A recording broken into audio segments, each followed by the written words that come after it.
Right, so before, one important thing about when you're filling up your Tsmine bucket, to not overfill it. Because when you overfill it, then the mop handle and the mop head starts dancing, like it won't find the hole and it'll pop up by itself. So you have to fill the water right above the rim of the white head on the bottom part. So when you fill up your water, you want it to get right above the white nipple that's right there.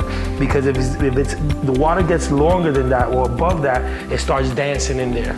Hey everybody, all right, so now I'm about to demonstrate you how the best spin mop in the market works. Now, first of all, like I said before, which just happened to me, I kind of filled the water up past this nipple. You fill it up past this nipple, the top part, then the metal disc and the stick is gonna start lifting up because of gravity. So just make sure that don't fill it up too much on it.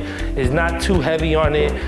You also got wheels on it for you can drag it, which a lot of people are very resourceful. You don't wanna hurt your back when you're dragging it. So here we go, all right? So the mechanism is gonna work right here. So here, we're gonna unlock it, right? And all we're gonna do is drop it right in the middle. And this is all that has to happen. All you gotta do is push down. No more bending over, no more squeezing, no more back pains.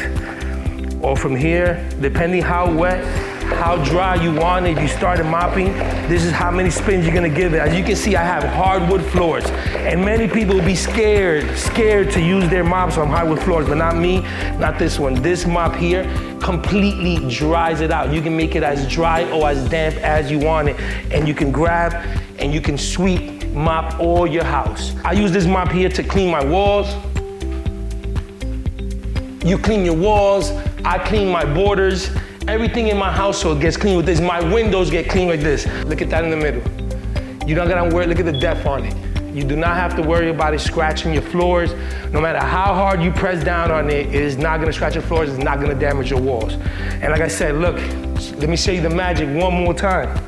From here, you put it down here, it's not gonna do anything. It's just a stick, hard pull. When you unlock it, now you're able to push down. When you push down, you can just push it down lightly, no need. From here, you're gonna pass it over. And like I said, depending how wet or how dry you want your mop, is how many spins you're gonna give it. And I guarantee you, you will be happy. And when you're done, you're gonna pick it up, flare it out, lock it, spin it, and walk away. Look at this mop. This is the mop of all mops. Tsmine taking over your household. This is one of the most products on Amazon Choice products. Don't take my word for it, go buy your own. If you don't like it, you can return it. Because at the end of the day, this is what it's all about, cleaning your house and having a nice clean home with a good, durable product. So see you soon, and I'll catch you guys later.